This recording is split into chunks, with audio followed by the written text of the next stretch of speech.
First thing I do, severed brainstem, you shit your pants. You're too classy for that. I got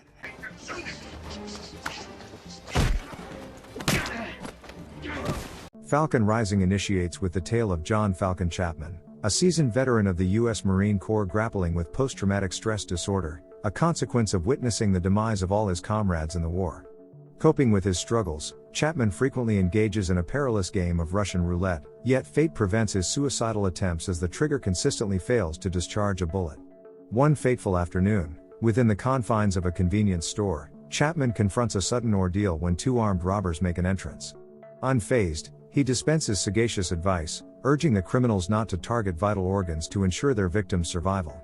Displaying remarkable courage, Chapman turns the tables by holding the gun to his own stomach and then to his head, confounding the robbers. Seizing the opportunity, he swiftly incapacitates them, rendering one unconscious with the gun's tip and delivering a decisive blow to the second assailant. The subsequent morning finds Chapman convalescing at home when his sister Cindy arrives. She's paying a visit before attending a friend's wedding in Chapman's hometown, planning to subsequently embark on a mission as an activist addressing humanitarian issues in a non-profit organization in Brazil. Tragically, after Cindy's return to Brazil, Chapman receives devastating news of her discovered near a beach, grievously injured and on the brink of death. Driven by concern, Chapman promptly travels to Brazil to assess Cindy's dire condition. Meanwhile, in another part of Brazil, Detective Diogo Santo, accompanied by his partner Carlo Baroro, is in a favela neighborhood to apprehend residents suspected of illegal weapon smuggling. Their operation takes an unexpected turn when a policewoman named Catarina challenges Santo's jurisdiction, inciting tension. Santo's heavy-handed approach provokes resistance from the locals, with the youth even throwing a stone at him. Reacting swiftly, Santo brandishes his weapon, escalating the confrontation with the gathering crowd of youths. Simultaneously, the youths directed their firearms towards Santo, prompting him to swiftly adopt precautionary measures. Lowering his own weapon, Santo issued a challenge to one of the youths, proposing that if he lost the impending fight, he and his team would refrain from revisiting the contentious location. The residents of the favela accepted Santo's challenge, leading Baroro to step forward as the first combatant against a gang member proficient in capoeira named Aurora. Baroro demonstrated his mastery with a few expertly executed kicks, effortlessly causing his opponent to tumble. Witnessing the triumph of his comrade, Santo boisterously proclaimed that he and his team would return to the favela someday. In response, the local youth regarded him cynically. Meanwhile, Chapman, who had recently arrived in Brazil, was chauffeured by Manny Ridley, a fellow veteran and diplomat. Chapman promptly visited Cindy, finding her in intensive care, a sight that left him profoundly disturbed. Flashbacks of the war's victims resurfaced in his mind. At the hospital, Ridley introduced Chapman to Santo, the investigator handling Cindy's assault case. Despite Ridley's counsel to remain composed and entrust everything to Santo, Chapman insisted on active involvement in the investigation. He implored Santo to escort him to the crime scene where Cindy had been discovered, determined to play a role in unraveling the events surrounding her tragic ordeal. Upon reaching his destination, Chapman was introduced to Catarina, whose concealed gun was swiftly seized by his agile reflexes. Chapman deftly aimed the firearm at a nearby car upon hearing an explosion emanating from its exhaust. Observing Chapman's quick actions, Santo discerned that Chapman was no ordinary individual. In response, Santo instructed Catarina to keep a vigilant eye on Chapman. Subsequently, Catarina guided Chapman through the favela area, providing insights into the residents and their circumstances. She highlighted the existence of public facilities like health clinics, schools, and government offices, all funded through illicit enterprises due to the government's neglect of the community. This posed a moral quandary for Catarina, a law enforcement officer, as apprehending drug dealers, smugglers, and criminals meant inflicting suffering on the favela's citizens. After the tour, Catarina left Chapman alone by the beach. Intrigued, Chapman retraced his steps to the crime scene, surveilling the area from a distance. Noticing a group of dubious young individuals, he discreetly trailed them, driven by his curiosity and a desire to unravel the mysteries unfolding in the favela. Elsewhere, Chapman was taken aback when he discovered that Cindy's necklace was adorning the neck of a youth named Kuka. Inquiring about the necklace's origin, Chapman received no response from Kuka, who lacked proficiency in English. Instead, Kuka gestured provocatively, inviting Chapman to a physical confrontation. The clash became inevitable as several youths joined forces against Chapman. Undeterred, Chapman engaged the assailants barehanded, skillfully countering their attacks. Even when Kuka brandished a knife, Chapman adeptly disarmed him and turned the tables. However, the confrontation took a different turn when Katerina suddenly appeared, aiming a gun at Chapman. In response to the imminent threat, Chapman lowered the knife poised at Kuka's neck. Katerina, serving as a translator, conveyed Kuka's words, revealing that Kuka was a friend of Cindy.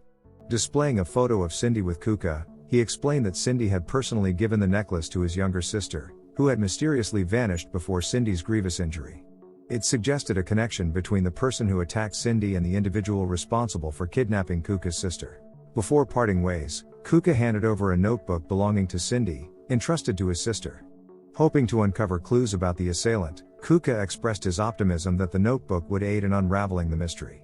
This exchange of information took place in the afternoon, adding a layer of intrigue to the unfolding narrative. Following a meticulous examination of the notebook using carbon paper, Chapman uncovered a crucial lead: the phone number of a photographer recently collaborating with Cindy. The subsequent day, Chapman rendezvoused with the photographer at a cafe, subjecting him to an intense interrogation. The photographer disclosed that Cindy was delving into a conspiracy linked to human trafficking. Despite the photographer's reluctance to furnish evidence of Cindy's assault, Chapman covertly seized the photographer's flash drive upon bidding him farewell. Unexpectedly, tragedy struck as the photographer's car exploded upon his entry, resulting in his untimely demise. To exacerbate matters, a vehicle screeched to a halt in front of the cafe, unleashing a barrage of gunfire aimed at Chapman. Fortuitously evading the onslaught, Chapman seized a firearm from one of the assailants, retaliating with remarkable precision, compelling them to retreat.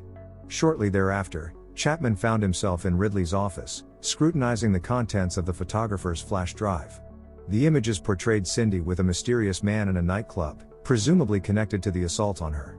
Noticing the nightclub's name triggered a recollection in Ridley, a group of yakaza who had established a sinister presence in Brazil over the past 30 years. These sadistic criminals were notorious for kidnapping children. It seemed likely that Cindy had uncovered their activities and initiated her own investigation. Once the yakuza caught wind of her probing, they administered a harsh lesson to deter her pursuit of justice. Under the cover of night, Chapman infiltrated the nightclub, locating the man he sought. Stealthily tailing him to the restroom, Chapman launched a forceful attack, submerging the man's head into a toilet. Overwhelmed, the man relented, divulging the address of the individual responsible for harming Cindy. The subsequent afternoon, accompanied by Ridley, Chapman ventured to the disclosed address.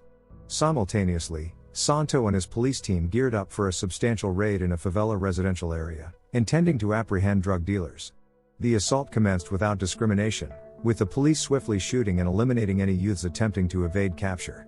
The ambush concluded with the demise of all the youths, and Santo provided no forewarning before initiating the attack.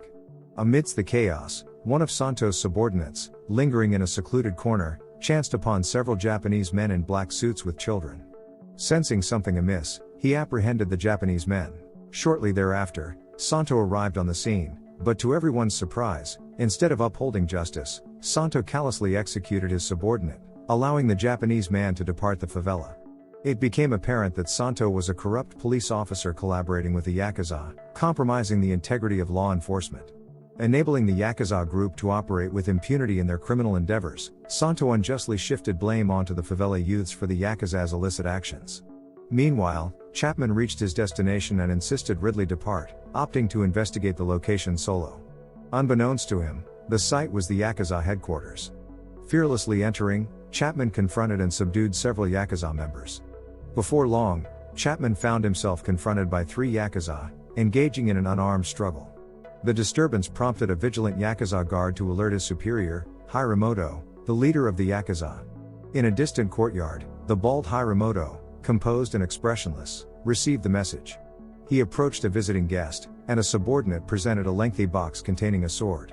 With a calm demeanor, Hiromoto walked towards the man Chapman had encountered at the nightclub and, with a single stroke, fatally pierced the unfortunate man's stomach.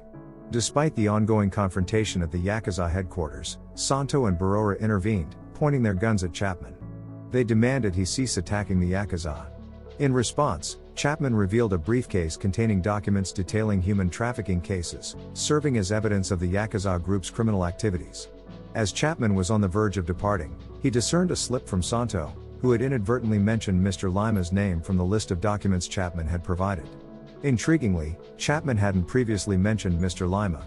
Acting swiftly, Chapman retraced his steps and concealed himself in Santo's car. To his revelation, Santo was steering away from the yakaza headquarters toward a dock. Seizing the opportune moment, Chapman discreetly exited Santo's vehicle, lurking in the shadows to observe Santo's movements from a distance. At the pier, Santo entered a warehouse where the yakaza concealed kidnapped children.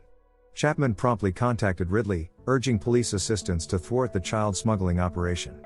Impatient for Ridley and the police to arrive, Chapman took matters into his own hands. Stealthily infiltrating the warehouse, he initiated solo attacks, efficiently neutralizing numerous yakaza members. In the midst of the confrontation, Chapman encountered Bororo, who employed capoeira martial arts techniques. However, Bororo's skills proved insufficient against Chapman's prowess, and Aurora succumbed to a forceful blow, collapsing to the ground. Santo subsequently arrived, but it became apparent that his martial arts proficiency was lacking. Chapman adeptly thwarted Santo's attacks, effortlessly disarming him. However, Bororo rallied and, alongside Santo, launched a combined assault on Chapman. To compound the challenge, Hiromoto, wielding a samurai sword, joined the fray. Despite this, Chapman skillfully incapacitated Santo and Bororo with his bare hands. Turning his attention to Hiromoto, Chapman, recognizing the sword's threat, improvised with 2 iron rods. Their skirmish proved brief but intense, culminating in Chapman decisively overcoming Hiromoto, who crumpled after a forceful blow from the improvised weapons. Shortly thereafter, Ridley and the police arrived at the docks, marking a pivotal moment in the confrontation. As Chapman sought to liberate the kidnapped children, the film reached its culmination. However, a new hurdle emerged: Cindy's extensive internal injuries necessitated a costly treatment. Fortunately, Ridley offered financial support for Cindy's recovery, with the condition that Chapman would join the State Department as an agent under his military alias, Falcon. Faced with limited options, Chapman reluctantly agreed to the proposition, bringing the film to a close. Don't forget to subscribe and turn on the notification bell if you want to watch more videos like this. Thank you for watching and see you again soon. Take care.